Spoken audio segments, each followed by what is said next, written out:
Welcome to this edition of Taking Action. There's been a consistent outcry by a majority of Americans to reform our healthcare system. In this episode, our host, Jamie Sue Austin, will be discussing the dysfunction of our current system and the need for its reform.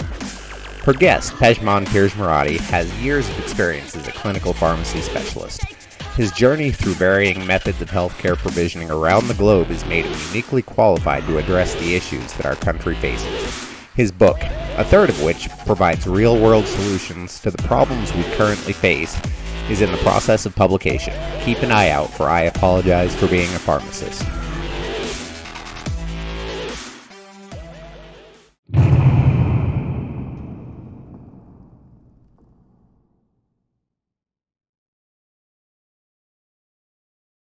You have a lot of experience with the healthcare industry, both in the U.S. and Iran. I know in Iran you operate your own pharmacy, and in the U.S. you worked in hospitals as a pharmacist here, and you've lived other countries too. So tell us about that transition from owning your pharmacy in Iran to working in pharmacies in the U.S. and your most recent role in the U.S. and what that was like. Sure. Pharmacy back home in Iran, at the time that I was living in Iran, was only retail. The aspects of retail, that what we had. And right after graduation, every pharmacist would open their own pharmacy back home in Iran. We don't have chain stores like big corporate pharmacy-owned companies like CVS or Walgreens back home in Iran. So every pharmacist has their own pharmacy, a private practice, and we just practice in a retail pharmacy. But when I came to US, I was interested in the hospital side of it because that was something new in my country. We didn't have any hospital pharmacists at that time. Now we have some colleges in Iran, they actually teach pharmacy, hospital pharmacy courses. At that time, we didn't have them. So when I came to US, I was interested in the hospital and clinical aspects of my job. And I did a residency when I was back home in Louisiana. I did a one-year residency at Oxnard Hospital on the clinical aspects and parts of the pharmacy, which is very interesting, very intriguing to me. More patient,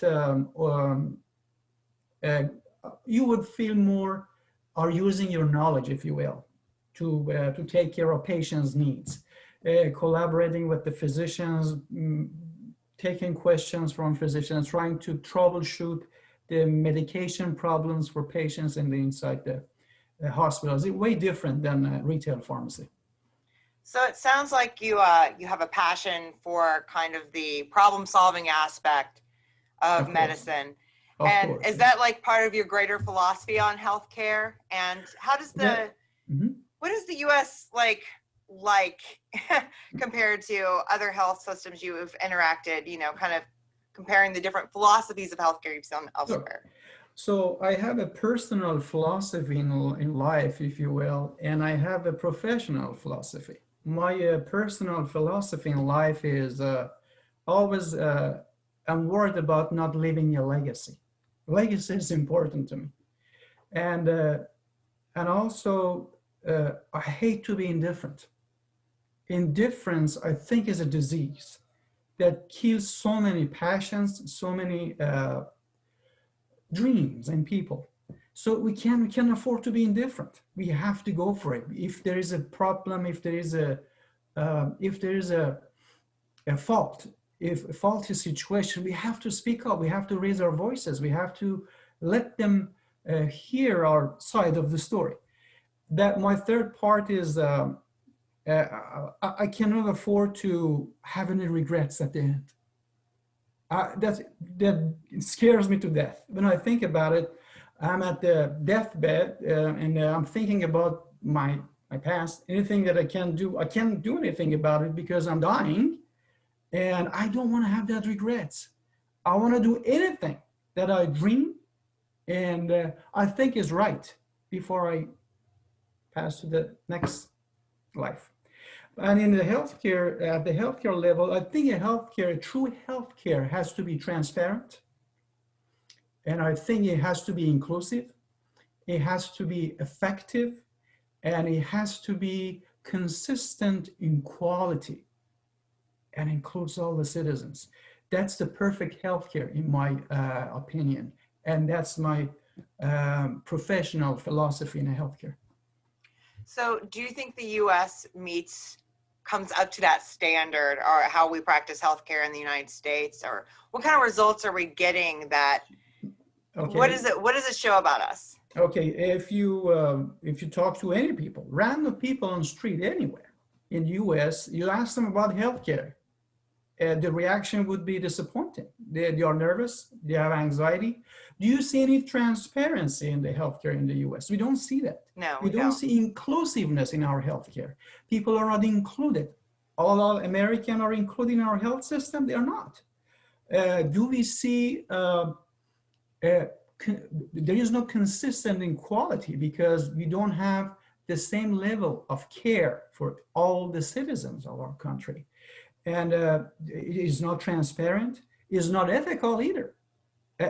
True healthcare has to be passionate and it has to be ethical. I don't see that in this healthcare. I came to realize through all these conclusions, little by little, working in this health system, and it's unfortunate. Started with passion. You started with your discussion and you said, I have a passion for problem solving, and I do, but this passion unfortunately changed to a hate. I hate that I'm working in a system that is hurting people more than treating them, healing them. It makes sense. So we know that there are like costs associated to this. I mean, obviously your job satisfaction for one. A lot of people who go into medicine of any kind, you know, they have a passion, and that's what we love about having them in medicine. You want people to be passionate about your health and in finding the right solution to help you in those times. What, aside from those personal costs, what other costs are happening, you know, financially to the public, to the health of our nation in general? The cost of our healthcare is multifactorial, multidimensional issue. The cost that is afflicted in the system by people, and there's a cost that is caused by the wrong laws and regulations by the government. So we have a healthcare that every single law that has been implemented to protect the people and their health, the health needs and the welfare and the best interests of the people in a healthcare are actually directed in a way to change this healthcare to a commodity. This is not a patient protective law that we have. For example, we have a law that says hospitals by law are not it's not mandated for hospitals to disclose their master price list to the patients. This is not protecting patients, this is protecting the corporates. And also we have a law that says the government cannot negotiate with drug manufacturers about the drug cost on behalf of people. What kind of law is this? This is protecting me and you or the drug manufacturers or big pharma. So the laws are wrong. The laws are creating this mess and this gigantic price tag on our healthcare, and people are not responsible either. Why do we have 7 out of 10 Americans overweight?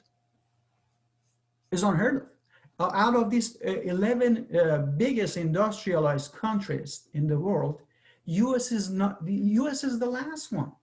We have the quality-wise, quality of life and lifestyle. Why in the world we have about 11% rate of diabetes in our country? It's unheard of in the history of this nation. It's like almost 1 out of 10 Americans has diabetes. It wasn't like this before. So with overweight, there's a risk of diabetes. You start showing the pre-diabetes first, then you go to full diabetes. And this adds to the cost of the healthcare. Overweight cost in this country is about $150 billion on our healthcare, just being overweight. Diabetes itself is about $400 billion price tag in our healthcare.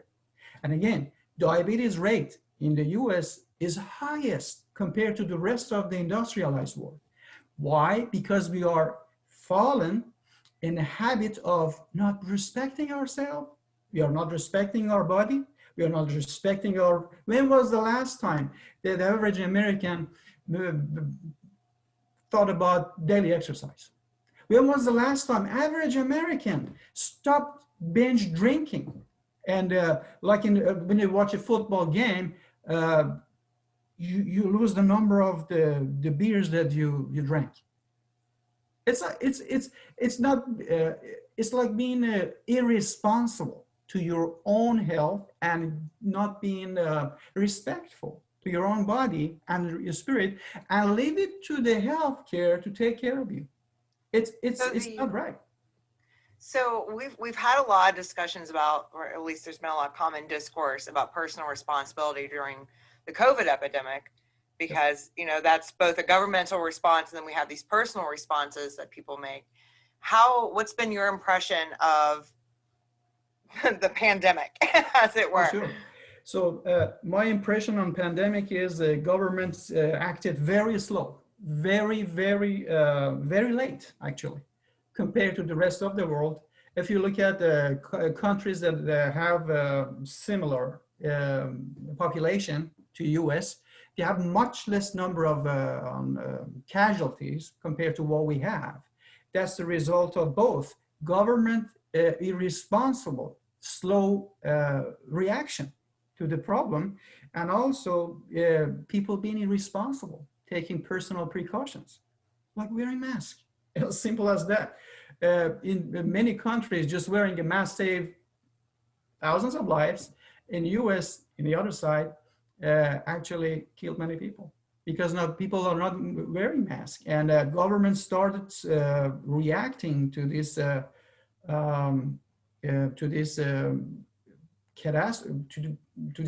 national crisis very late. And that's my take on COVID. But I need to mention that COVID wasn't that bad. COVID showed us so many positive sides of it. If you look at it, nature breathes better these days. We have less pollution. There are less car accidents on the roads, and people have more time to spend with their families. And the biggest lesson that COVID showed me and you, and taught me and you, as a citizen of this global village, was not any single government in the world had to just leave the crisis to the mercy of the corporates, the private sector. If you have noticed, in every country, every single government had to step in to set forward the policies and guidelines to try to protect people. Imagine what would happen. All these governments would just leave the COVID crisis to the private sector. So you have a very strong belief that even if we'd had a single payer system, that this might have even worked a little bit better if we had been less reliant on the private sector to create their own rules or to mitigate the supply chain for us, et cetera. Do you feel like we would have had a faster response? Of course. Or a better response, more comprehensive response, maybe? Of course. Again, I'm not gonna I'm not sure why our government reaction to this crisis was so slow. But again, if the crisis about COVID was a healthcare crisis in every country. Mm-hmm. Now, healthcare itself is a much bigger problem in our country than COVID. If you look at it, COVID was just one example of how broken this healthcare system is. Now, it was very illustrative. Of course, if we had a government that was overseeing and was managing every aspect of our health system, we didn't have this mess. Look at all these countries, like look at Japan, look at Taiwan, look at all these countries that have national health care. Look at Denmark. No country has as much casualties, unfortunately. And it's the sad point is no country had so much casualties and death cases compared to US. And the only reason I can see is just we have a system that is failing over and over and time after time in different healthcare crises. And again, COVID was just an example. Right. And the bigger healthcare problem is, as a whole picture, this healthcare, let me mention this, I'm not going to call this a healthcare, it's a health system, systematically is chipping away productivity, happiness, and very health from the face of this nation on a daily basis. We have seen it. More than 200,000 people are dying every year in this country, not because of COVID, because of preventable causes. The causes that we can prevent, we can treat them, they cannot pay for it, they die. So COVID is not the bigger problem we have. The bigger problem is the health system itself, which is dysfunctional. Now, I know you've written or you're working on writing a book or through the process of it, or you might even be to the point of publishing it, entitled, I'm a Pharmacist and I Apologize. Tell me about this title. Is there an amount of guilt that comes with being a healthcare professional in this of course, system? The reason that I started writing this book was I was involved with this broken system for a long time, more than 20 years. I worked in this healthcare. I tried my best to help people, but your hands are tied. You think that you are trapped in a system and you play the rules. You play their games. When you play the games, you cannot, you feel you are not helping people. And I thought I need to do something about it. And last year around September, I started writing a book about this. And I was thinking about the title, like, what should I put for the title on this book? And I thought, man, what are we doing as a healthcare provider in this country? Why we are not speaking up? Why we keep that? I call it the toxic silent. This toxic silent. There is nothing that we can justify this toxic silence. Why are we silent? As a healthcare provider, I felt I owe this to people first to apologize for being silent for a long time, and to show them the way. What is the best way to fix the situation? Why is not fixable? And what we can do to change it. So what do you want to tell, as we conclude, what do you want to tell people that are actionable things on their end? What can you do to contribute to the repair of this? Well, the best thing for people to do is to believe in themselves, to believe that there is an alternative, and to have self-respect. That's all I want from people. People have to understand. When I was in Denmark, actually, in the middle of winter, Jamie, I would see people at 6, 7 a.m. Just Google it. Denmark is a very cold country, very cold. And winters are brutal.